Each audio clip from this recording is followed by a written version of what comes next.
My name is Naomi Rivers, and I used to believe loyalty to family was sacred, non-negotiable, unconditional, and forever. I was raised on respect your parents like it was scripture. I thought if I was good enough, grateful enough, small enough, they'd love me the way I needed them to. I was wrong. When I was 19, I discovered my parents had taken out nearly $70,000 of debt all in my name. Not with me. Not for me. In my name. And they didn't tell me. It started the day I got denied for a student apartment. I'd saved up all summer working at the campus bookstore and waitressing part-time. I had good grades. I didn't party. I didn't ask for much. I was trying to be the first in my family to finish college. I thought I was doing everything right. But the landlord ran my credit, and the application came back flagged. "Do you know your credit score is under 500?" she asked, frowning. I blinked. "That's impossible. I've never even had a credit card." She showed me the screen. 6 open accounts, all active, all delinquent. I laughed at first. It had to be a mistake, right? Maybe someone stole my identity. Some stranger in another state. But it wasn't a stranger.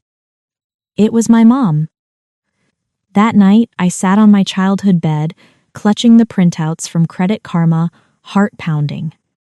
$8,300 on a credit card for emergency car repairs. $14,000 on a family line of credit. A $28,000. Personal loan co-signed using my social security number. All opened after my 18th birthday. All with addresses and phone numbers I recognized. I didn't cry. Not at first.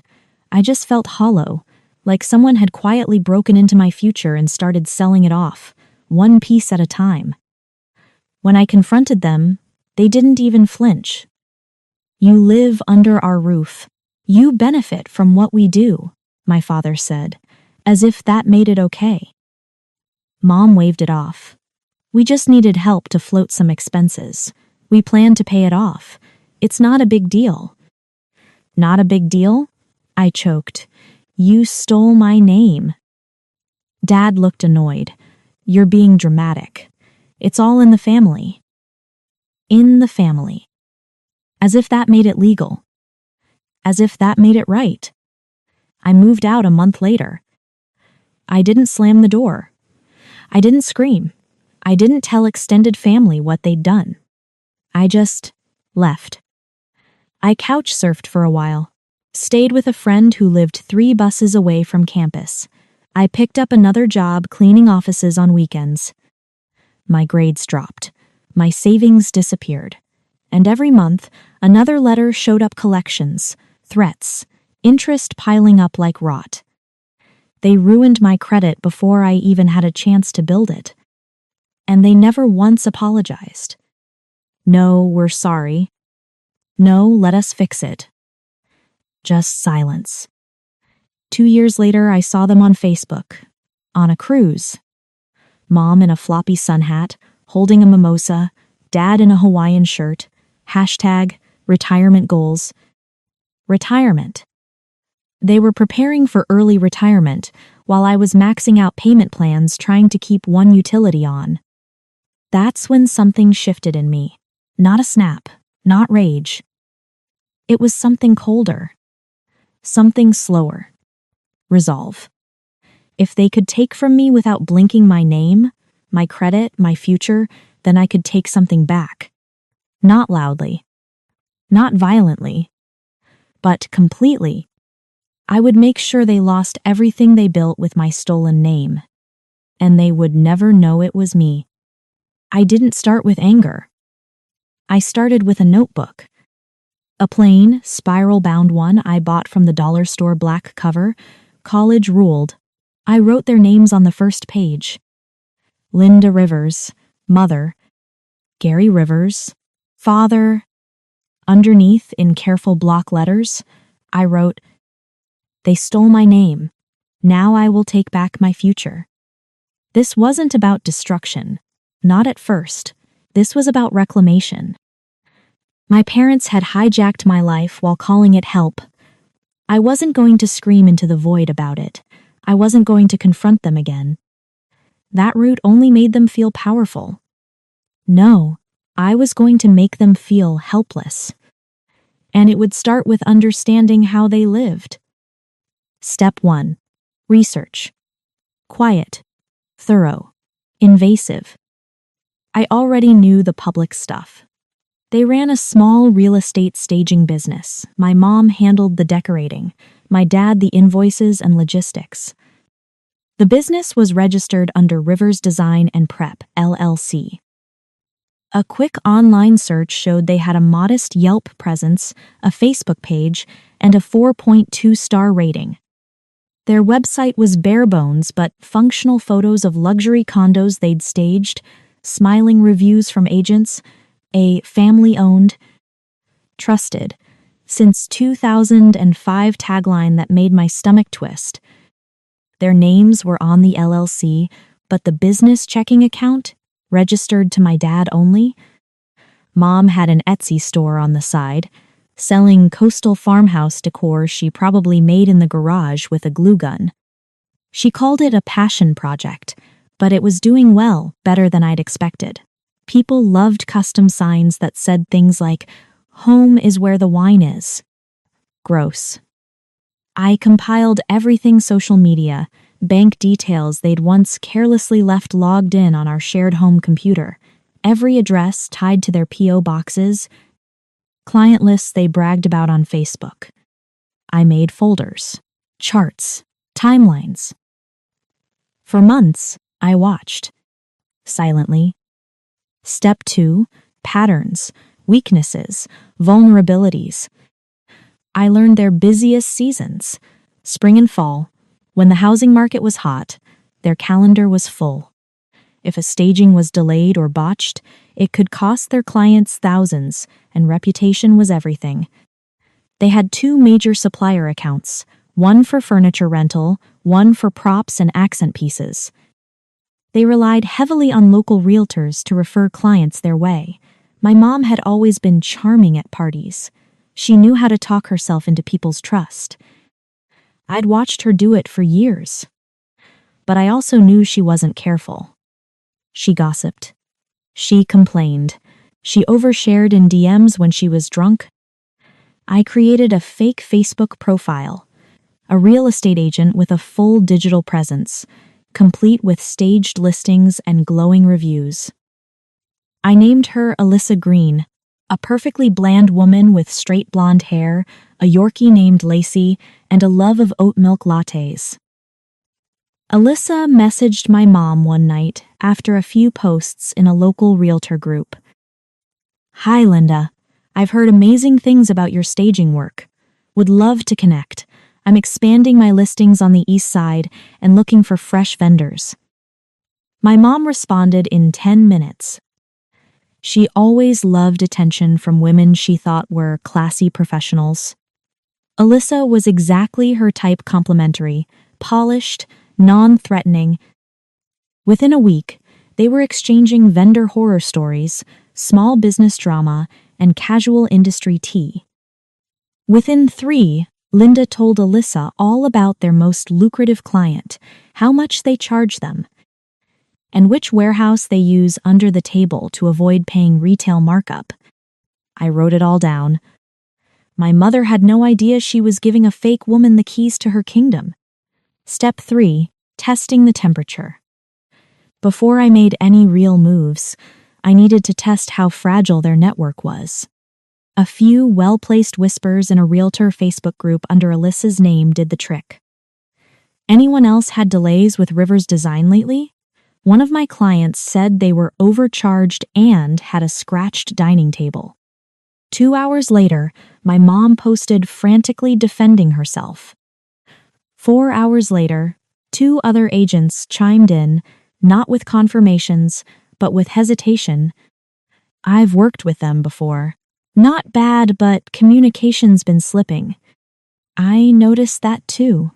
They were late staging my last unit. That was all I needed to see. Their reputation was vulnerable.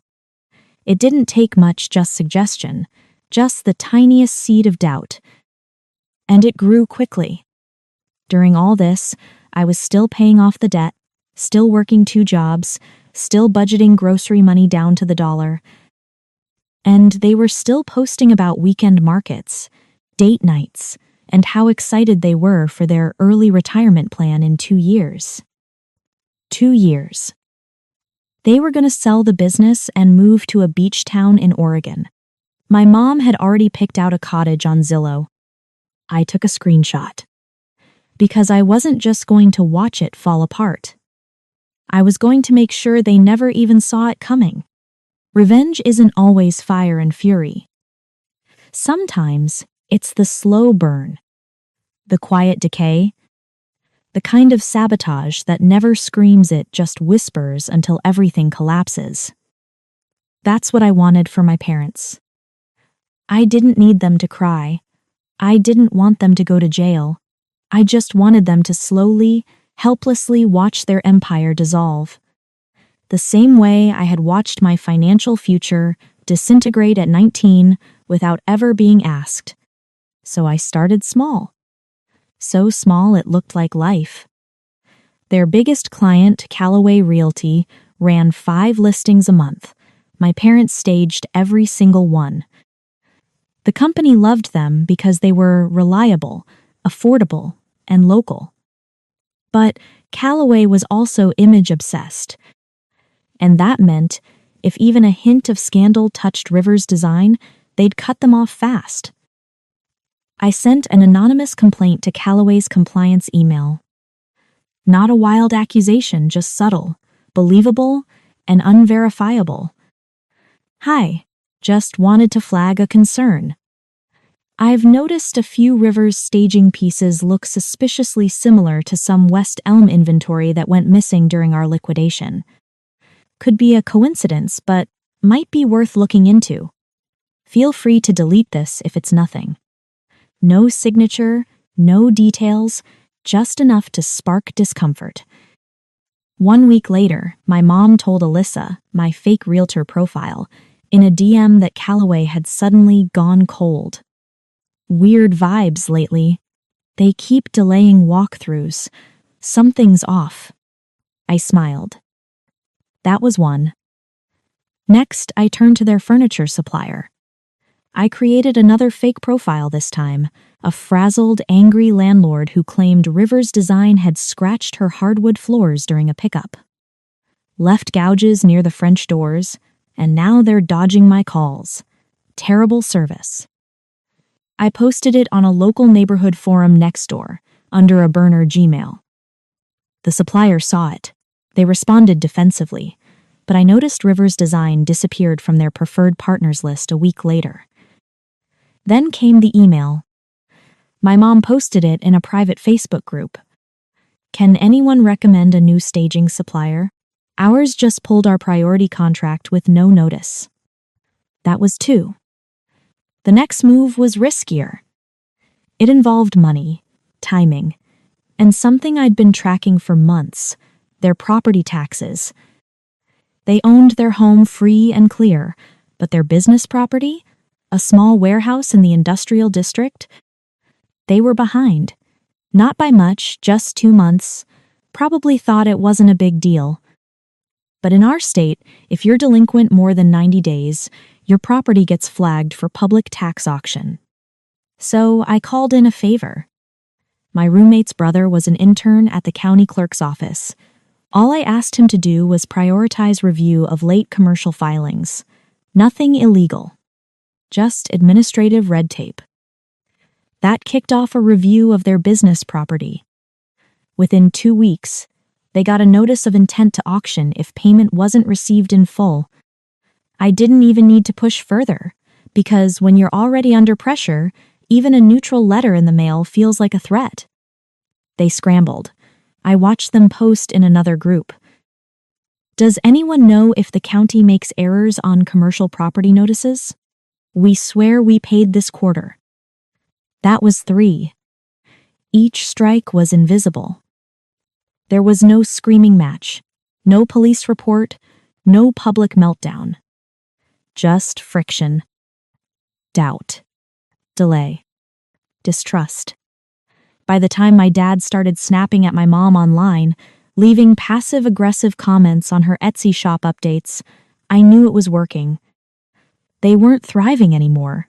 They were stressed. They blamed the market, the season, tough clients, anything but themselves. That was good. That was perfect. Because when the storm hit for real, they wouldn't be looking behind them. They'd be looking up trying to blame the sky. One more thing I did before the month ended. I sent an anonymous letter to the small business association board my father served on. He wasn't important, just a committee member, but he liked to name drop it like a badge of honor. The letter mentioned potential conflicts of interest regarding how Rivers Design won staging contracts from agents on the board. I didn't sign it. I didn't need to. He was quietly removed from the board a few weeks later. No explanation. Just a "thank you for your service" email he posted bitterly on Facebook. Some people can't handle competition, I guess, he wrote. That was 4. Meanwhile, I kept my own life quiet. My jobs, my savings, my therapy appointments. I worked late, cooked my own meals, and built something I never thought I'd have again: stability. But every time I made a payment toward the debt, they left me every time I logged into my bank account and saw a number in the green. I thought, this should have been mine years ago. So I took something back. Not loudly, not illegally, but permanently. And I was just getting started. They say if you throw a stone at a glass house, it only takes one good hit to bring it all down. That's not true. A glass house doesn't shatter from one strike. It cracks, slowly, quietly, invisible lines creeping outward until the whole thing caves in with a whisper. I wasn't throwing boulders at my parents' life. I was tapping, again and again, with precision. And now it was time to tap a little harder. I started with community influence, the soft currency of people who think they know you. My parents thrived on small-town image. They went to every art walk, every farmer's market. My mom volunteered for the annual spring tour of homes. My dad loved chatting with the local news whenever a housing boom made headlines. So I created a problem. A whisper campaign that didn't slander them outright, but planted just enough uncertainty to make people second-guess what they thought they knew. Step 1. Anonymous reviews. I wrote 3. 1 as a former client. The staging looked fine, but we had items go missing after the pickup crew left. Nothing major, but felt weird. Wouldn't use again. 1 as a local agent. Communication breakdowns on multiple listings. Clients complained, and I had to smooth things over myself. 1 as a renter from a unit they staged. Pretty setup, but found a used candle that reeked of perfume, felt unhygienic. Each review was carefully placed: Google, Yelp, a local Facebook group. I used a VPN, alternate emails, and even varied the writing style to avoid suspicion. Within days, their average dropped from 4.2 stars to 3.4, not enough to destroy them, but enough that new clients might hesitate. Step 2. Disruption by praise. Sounds backward, doesn't it? But praise too perfect, too fast, can make people suspicious. So I had Alyssa Green, my fake realtor persona, leave glowing praise for a different stager in town, Roxy Delgado, a competitor my mom always quietly despised. Alyssa's post was simple. If you're not using Roxy Delgado staging, you're missing out. I switched from Rivers Design after some mishaps, and Roxy's been incredible. That post exploded. Other agents jumped in, some just curious, others confirming they'd been meaning to try someone new. Roxy messaged Alyssa privately. "Thanks so much for the shout-out. I've had 4 new inquiries this week. Let me know if you ever need anything comped." I never replied, but I did screenshot the thread and anonymously sent it to my mom. She posted nothing for 2 days after that. Step 3. Turning the knife. I waited until late March, right before their busiest spring season. I knew, from her conversations with Alyssa, that my mom was preparing a presentation for the local real estate showcase. It was her big shot to pitch directly to top agents, her bread and butter. So I sent an email to the event organizer. From an anonymous address. No threats. No accusations. Just a question. "Hey, I was looking at your speaker lineup and noticed Linda Rivers is scheduled. Are you aware of the recent online reviews about her business?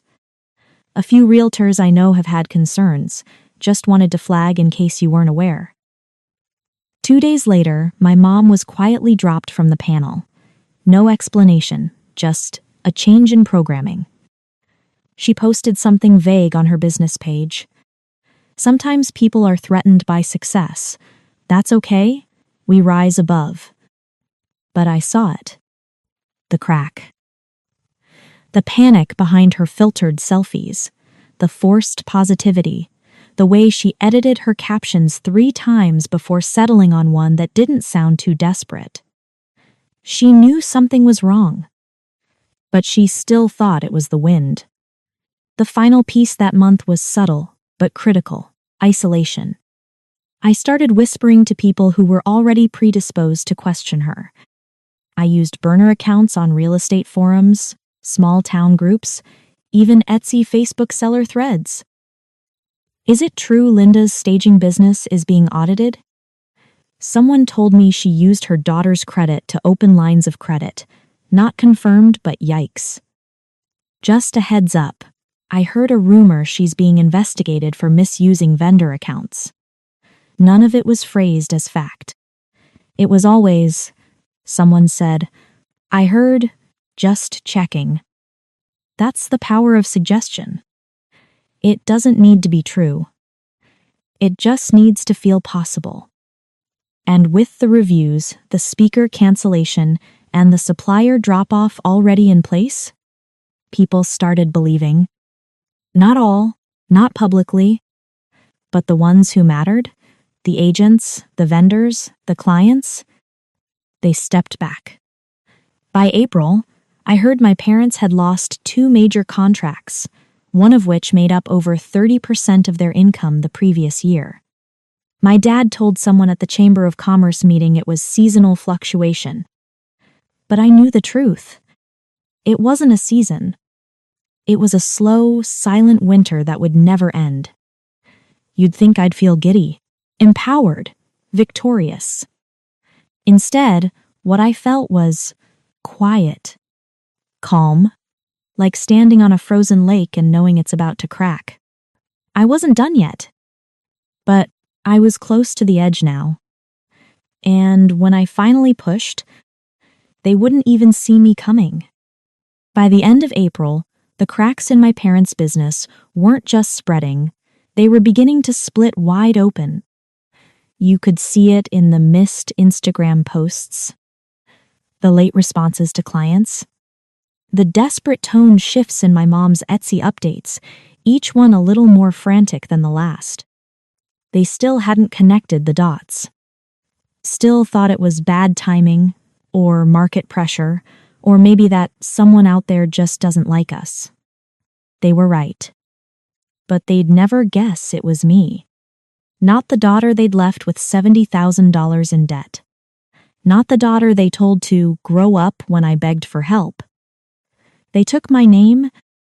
Now I was taking their foundation. And the next blow? It had to be the supply chain. Their boutique staging business looked glamorous on the outside: sleek couches, boho throw pillows, artfully placed trays with fake croissants. But it only worked because of their rental network. My parents didn't own most of what they used. They rented from a third-party warehouse company, Everform Interiors.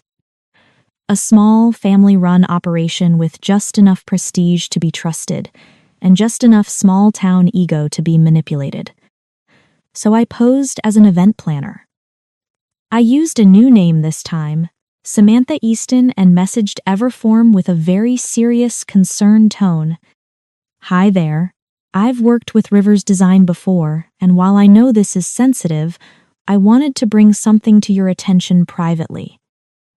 A few of your pieces that were staged in our last unit were badly damaged, ripped upholstery, broken base on a lamp, chipped marble. We didn't want to cause a scene, but we thought you should know. Then I let it sit. 2 days later, I followed up. Also heard from a colleague that they may have used your inventory outside of contract terms for a private event. Just rumors, but wanted you to be aware.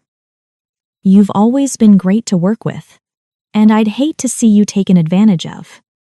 That was all it took. Everform emailed my mother to inform her they were re-evaluating partnerships and placing a temporary pause on all rentals pending an internal review. The panic was immediate. My mom posted in a private vendor group, "Has anyone else had issues with Everform pulling back inventory last minute? Completely blindsided here. Losing 3 properties this week if we can't secure replacement stock." She tried to scramble, called in favors, offered discounted packages to clients. But by now, the trust had already started eroding. One agent canceled entirely, another ghosted. They couldn't fulfill contracts without the furniture. And no staging meant no income. Meanwhile, I focused on the financial arteries that kept them going. I'd been watching their business registry for months. Public records are a goldmine when you know where to look. I noticed something strange. My dad had recently moved their business checking account to a smaller local bank, likely for better loan terms.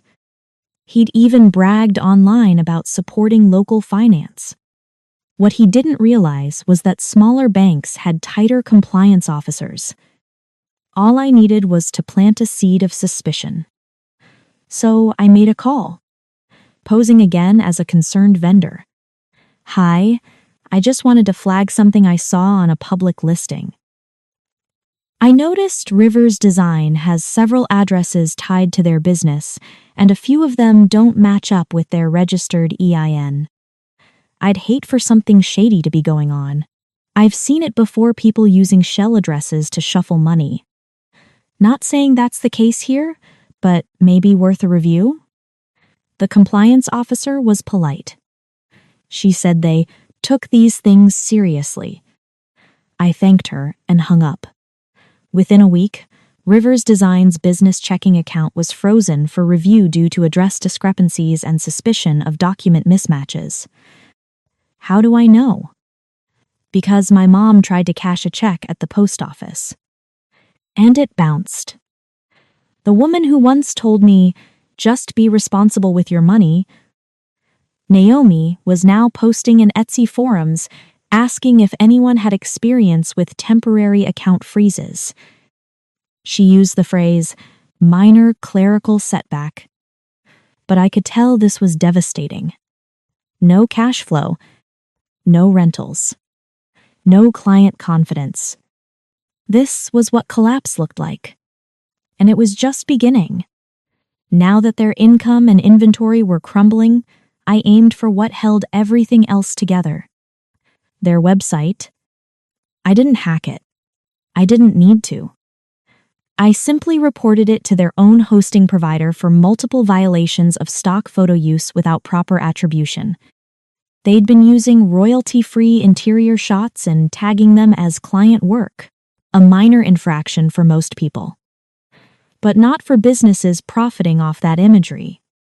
I submitted 3 DMCA complaints under the names of small interior photographers, real ones whose work they'd borrowed. 2 days later, the host took the website offline pending review. Visitors now saw a blank error screen. River's design disappeared from Google results for 2 whole weeks. Enough time for real estate agents to panic. Enough time for gossip to bloom. And enough time for their bookings to drop off completely. I watched from the sidelines. Checked her Instagram daily. Read every caption. Each one more desperate than the last. We're still here and stronger than ever.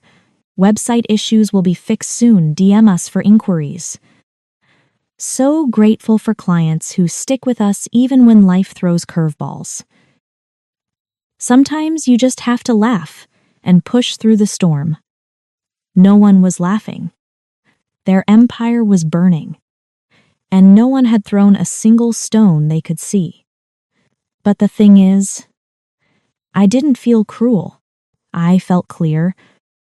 What they did to me at 19 wasn't a mistake. It was a choice.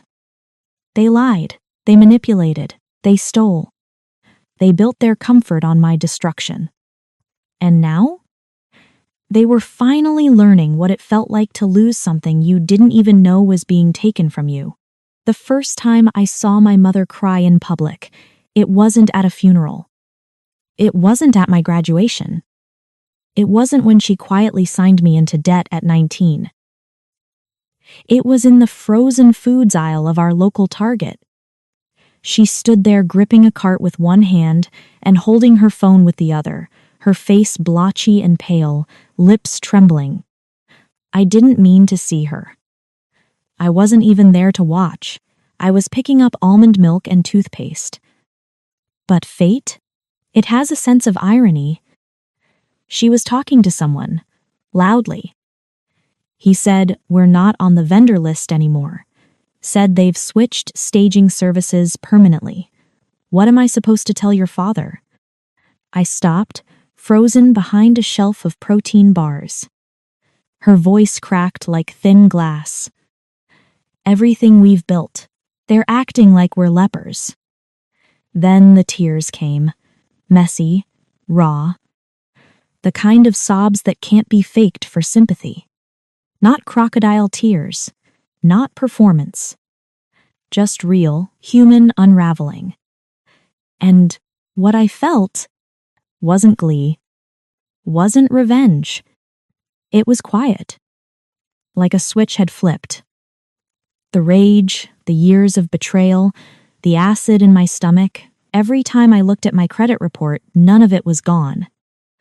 But it had been processed, poured into something sharp and effective.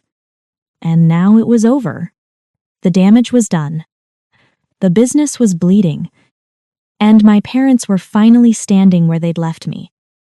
Alone, desperate, and out of options. I didn't follow her. Didn't speak. I watched her abandon the cart and walk out with her phone still pressed to her ear, her hand covering half her face like she could hide from the judgment of a dozen strangers. But no one was judging her. No one even looked twice. Because, to the world, she was just another woman having a bad day. They didn't know the weight of it. Didn't know she was watching her carefully constructed life disintegrate from the inside out. But I did. And still, I didn't feel triumphant. That night, I sat on my tiny balcony, watching the lights of the city blink like distant embers. I sipped wine from a chipped coffee mug. My laptop was open. My browser had 3 tabs pulled up. One for an apartment listing in Portland. One for a travel grant application I'd abandoned 3 years ago. One for a therapy clinic, offering sliding scale sessions for survivors of financial abuse. And I realized something strange. I didn't feel broken anymore. I felt possible. My dad was next. He'd always been the calm one, the voice of reason, the parent who never raised his voice but could cut you to the bone with 5 quiet words. "You really disappointed me, Naomi." Now, he was unraveling too. I knew because a neighbor posted about him on Facebook. Does anyone know what's going on with Doug Rivers? He came into our office today looking for referrals and seemed really off, angry, confused. Kept muttering about sabotage. The comments filled quickly. Ongwi had the same thing. He looked totally unhinged. I thought he was drunk, honestly. Wow, I guess the business really is in trouble. And one of the nice old ladies from their church commented, "It's a shame. I always thought they had it all figured out, but you never really know what goes on behind closed doors." That one hit hard. Because that's exactly what I'd always wanted people to say. Not with glee. Not with cruelty. Just with recognition. That what happened behind the closed doors of our house, beneath the picture-perfect holiday cards and curated social media smiles, was a betrayal. And it was finally coming to light. I checked their Etsy shop again. The once busy listing page was now empty. A notice at the top read, "This shop is taking a temporary break." But we both knew it wasn't temporary. They had nothing left to sell. Nothing left to fake. Their bank account was still frozen, their reputation was stained, and the vendors they relied on had quietly moved on. Even Everform Interiors had started openly promoting other stagers. Their reign was over, and I'd ended it without ever showing my face. People always imagine revenge feels like fire, like standing on a pile of rubble and laughing into the smoke. But for me, it felt like water. Like something cool and clean washing over years of grime. I wasn't angry anymore. I wasn't crying. I wasn't even particularly proud of what I'd done. But I was finally free. Not from them. From the version of myself they'd created. The one who believed I had to be quiet. The one who believed I had to carry shame that wasn't mine. The one who thought survival meant silence. That girl was gone. And the woman who replaced her? She knew exactly what she was worth. And for the first time, she was starting to feel safe. The boutique closed on a Tuesday. No announcement, no final sale, no graceful goodbye post with a filter and some sentimental caption. Just gone. The website? Still blank. The Etsy? Offline. The Instagram? Silent for 10 days. Then deleted entirely. Rivers, design, the elegant boutique staging experience, the thing my parents poured every ounce of their identity into, disappeared like fog on a hot morning. And with it went their last source of income. They had no fallback plan. No savings. They drained it, just like they drained me. I watched the fallout from afar. An old real estate partner posted a vaguely worded message about wishing them well in their next chapter. A former client commented, confused. "Wait, are they closing for good? We had a project scheduled." No one answered. They couldn't. Because it was over. And my parents finally knew it. I didn't expect what came next. Not the letter. Not the handwriting. Not the fact that it was slid beneath my apartment door. I recognized my father's handwriting immediately. Precise. Slanted slightly to the right. Like someone trying very hard to appear relaxed when they were actually clenching their jaw. There was no envelope. Just 4 folded pages, stapled once in the corner. "Naomi, we know you did this." That was the opening line. No preamble, no hesitation, just that. We know. The rest was strange. Not angry. Not threatening. Almost detached. At first, we thought it was a competitor, someone petty, then a client. Then we thought maybe God was punishing us. But too many pieces lined up, too many subtle hits that felt personal. And then your mother remembered the bank call. The phrasing, "It was you. We don't know how you did it, and I guess it doesn't matter, but I want you to know you won. The business is gone. Our savings too. We're not going to be able to keep the house. We've applied for part-time jobs. I'll be stocking shelves. Your mother is hoping to find reception work. If the point was to hurt us, consider it done." No apology. Not even a hint of it. Just a clinical list of consequences. As if I'd levied them like a judge passing sentence. And at the bottom, one last line. "I hope you sleep well, knowing what you've done to your family." I folded the letter, set it on my counter, and stared at it in silence. It wasn't what I expected. I thought there'd be fury, a guilt trip, maybe even threats. But this was worse, because it was almost honest, almost reflective, almost but not quite remorseful. And that's when I realized they still didn't understand. Later that evening, I went for a walk. No music, no distractions, just the sound of my own footsteps and the winter breeze against my skin. I ended up 3 blocks away, standing in front of their house. Not on purpose. Not out of sentimentality. Just instinct. The lights were off in half the windows. A "for sale" sign leaned in the frostbitten lawn, half buried under dead leaves. Their dream house. 5 bedrooms, wraparound porch, custom tile imported from Italy. They built this off the business. They built the business off of me. And now? It was rotting quietly, one missed payment at a time. That should have satisfied me. But it didn't. Not because I regretted it, I didn't. But because I finally saw the full picture. They hadn't just stolen money. They'd stolen legacy. And now they had none. They didn't get to retire with pride. Didn't get to post fake photos with hashtags like #grateful or #blessed. They got to sit in silence and watch the empire they built crumble like plaster. And still they'd never truly face what they did to me. Unless I made them. The next day, I sent an email. Plain, direct, no emotion. Subject line, "Let's talk." Body, "I read your letter. I have nothing else to take.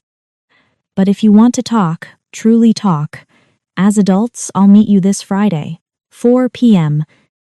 Cafe Viridian, public, neutral, 1 hour. If you're late, I leave.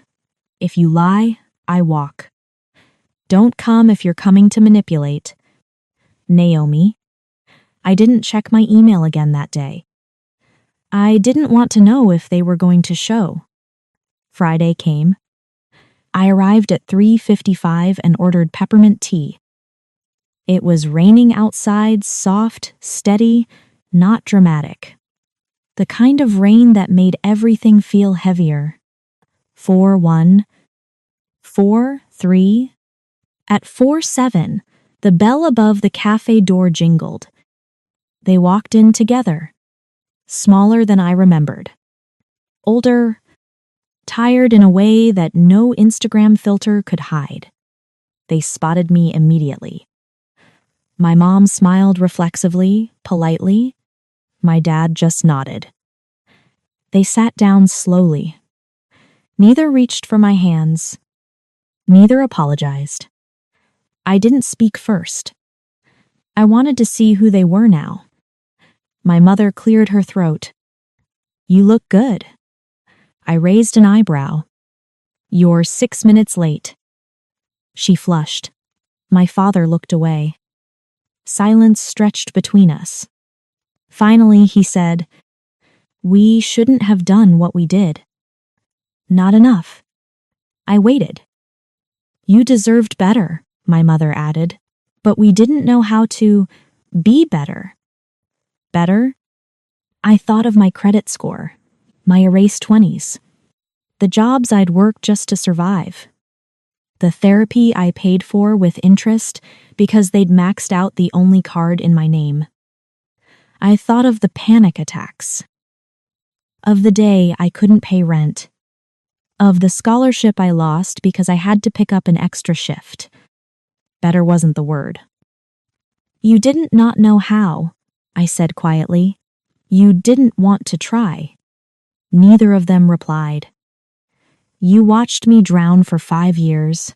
You told yourselves I was dramatic. You told yourselves I was fine. You thought I'd get over it. And now? I leaned back in my chair. You're not here to apologize. You're here because you lost. My mother's eyes filled with tears. My dad looked like he wanted to leave. I don't forgive you, I said calmly. I'm not there. I don't know if I ever will be. But I'm not angry anymore. That's what scares you, right? They looked up. Because anger means I still care. Anger means I'm still inside the story. But I've already closed the book. I stood up. I wanted you to know that. So when you go back to your new rental, or your part-time shifts, or whatever comes next, you'll understand. You didn't lose your daughter. You gave her away. I left them sitting there, at a small round table, in a rainy cafe, surrounded by people who had no idea they were watching a family end. I didn't look back, because I didn't need to. There's a strange kind of silence that follows revenge. Not the silence of satisfaction. Not the cinematic kind where you stare into the distance as the credits roll. This silence? It's heavier, more ambiguous. And it doesn't feel like winning. After that final conversation with my parents, if you could even call it that, I didn't feel powerful, or healed, or vindicated. I felt still, like I'd reached the end of a very long, very dark hallway and opened a door only to find another hallway. But this one was mine, with no one blocking the exit. That mattered, even if it didn't feel as victorious as the stories always make it sound. The rebuild came slowly. At first, it was just practical. I canceled the identity monitoring service I'd kept since I was 19. I shredded the last of the mail addressed to Rivers Design LLC, which they'd once tried to register to my apartment without asking. I went back to the therapist I'd ghosted after 3 sessions 2 years ago. Why are you here? She asked gently, flipping to a clean page in her notebook. I thought about it. Because I won, I said. But I don't feel like I did. She nodded, like she'd heard that 100 times. What did you lose in order to win? That question stuck with me. Because I had lost something. Not innocence, I'd lost that long ago. But maybe belief. The belief that if I just tried harder, loved better, forgave faster, the people who hurt me would eventually love me the way I needed. Revenge stripped that illusion bare. And underneath it, there was just me. Scared. Capable. And finally honest. I started drawing again. Not for commissions or as a side hustle. Just for me. Pencil sketches, mostly animals at first, then old buildings. Then, one day, without meaning to, I drew my childhood home. Not as it was, but as it could have been. No secrets. Just windows full of light. 2 months after the cafe meeting, I got a call from my aunt. My mom's sister, the one who'd moved to Arizona years ago. I heard what happened, she said.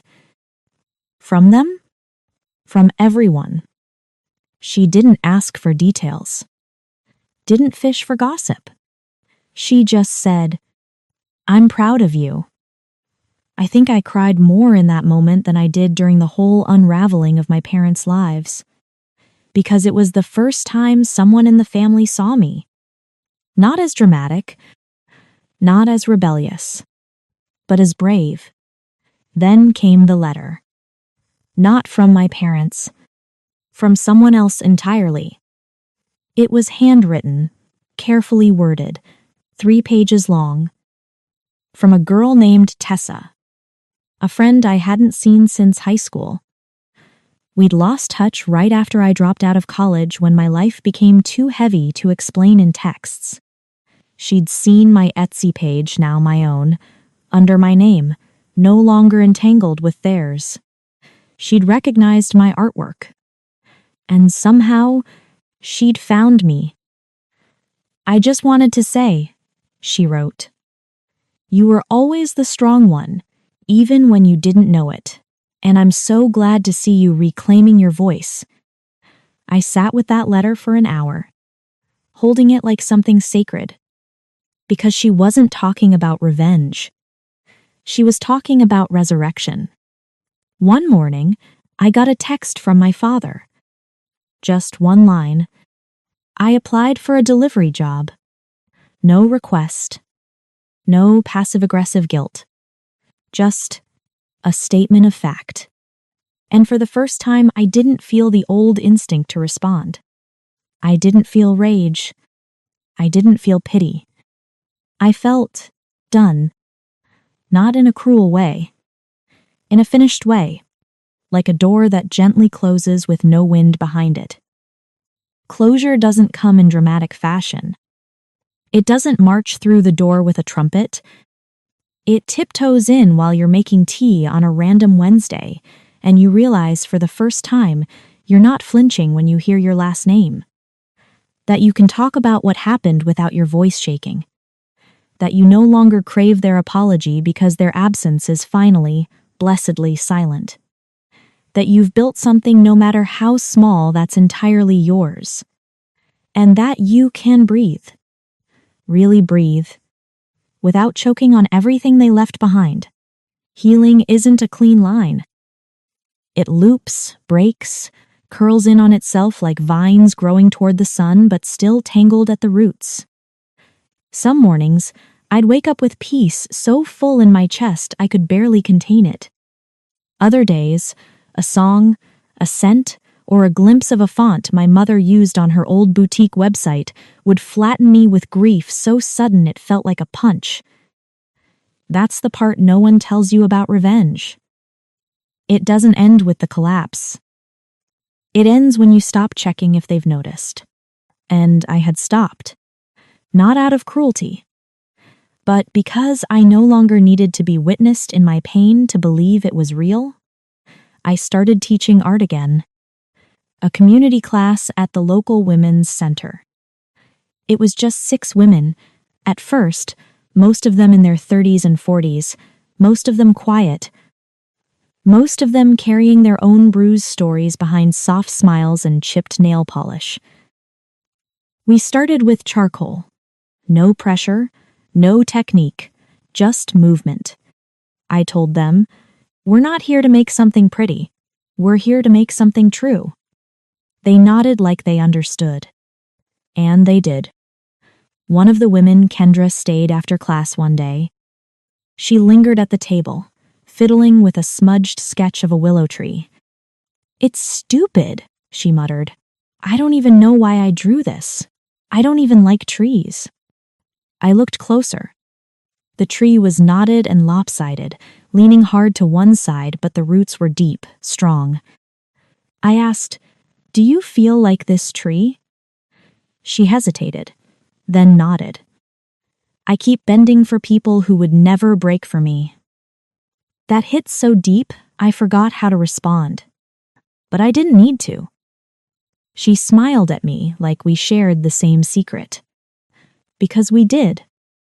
Later that night, I journaled for the first time in months. Not about my parents, not about what I'd done, but about what came next. It started with one question. What do I want my life to stand for now that it's finally mine again? The answer didn't come all at once, but pieces did. I want to build things that last. I want to teach people how to protect their voices. I want to make art that's messy and loud and unapologetic. I want to leave something behind that wasn't stolen from someone else. I want to be safe, not just for others, for myself. 3 days later, I took down the last remaining sketch on my fridge, a design mock-up for River's Design, one of the original ones I'd created at 19. My mom had called it too harsh. Funny, it was the only one that ever felt honest. I folded it up and burned it in the sink. It didn't feel like loss. It felt like space clearing, like making room for something better. People started asking me how I got over it. I told them I didn't. I grew around it, like a tree around barbed wire, still marked, still wounded, but not defined by the fence anymore. And if someone looked closely enough, they'd see where the damage had shaped me. But they'd also see where I kept growing anyway. That was the legacy I was choosing. Not bitterness, not destruction, but clarity, and the right to move forward without dragging the rusted chains of their mistakes behind me. One afternoon, I received a small box in the mail. No return address. Inside was a ceramic bird, blue, handmade, slightly uneven. No note. But I knew. It was from my mom. She'd taken pottery classes when I was a kid. I remembered that shape. She always made birds. It wasn't an apology. It was something else. A gesture. A wordless, fragile offering. I didn't throw it away. I didn't display it either. I wrapped it in linen and tucked it into a drawer, because I wasn't ready to forgive her. But I was done feeding my rage. And that felt like enough. By now, the boutique was a forgotten name. River's Design no longer existed online. Even the people who once posted their grand openings and aesthetic reels had stopped mentioning them. My parents never tried to rebuild. Maybe they couldn't. Maybe they didn't want to. Or maybe finally they understood that some bridges don't get rebuilt, especially when the foundation was fraud. Last I heard, my father worked nights at a warehouse. My mother was helping with books at a preschool part-time. No vacation home. No curated life. No legacy boutique. Just quiet. The kind of quiet I used to crave and now no longer fear. I didn't burn everything down to be cruel. I did it because I wanted to live. And now, I am. I'm not scared of birthdays anymore. Or bills. Or my own reflection. I'm not trying to prove anything. I'm just building. A studio. A name. A rhythm. Mine. It's strange how the story ends not with a bang, but with a breath. Not dramatic. Not loud. Just whole. That's how I feel now. Whole not because everything is fixed, or because I got the apology I used to fantasize about, but because I finally stopped waiting for it. Closure, I've learned, isn't something they give you. It's something you claim. And I've claimed mine. It's been over a year since my parents' business collapsed. I don't think they know I was behind it. Sometimes I wonder what they'd do if they found out if my mother would cry again, if my father would try to twist it into something he could still control. But more often than not, I don't wonder at all. Because their reaction isn't the point anymore. My life doesn't orbit them. It never should have. Today, I woke up early, made coffee, and stood barefoot in the tiny studio I built above the garage I rent. The floor creaks, the windows stick, but it's mine. The walls are covered in color layers of work in progress, messy palettes, scribbled quotes, crooked frames, and on the far side, mounted in soft, golden light, is my name. Painted in my own hand, Naomi Rivers Studio.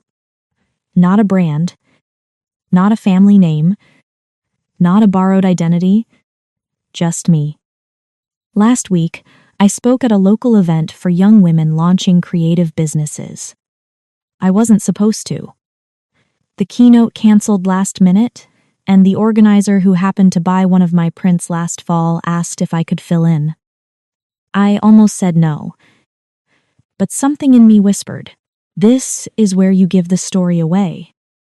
So I stood in front of 30 women, some younger than I was when it all began, and I told them the truth.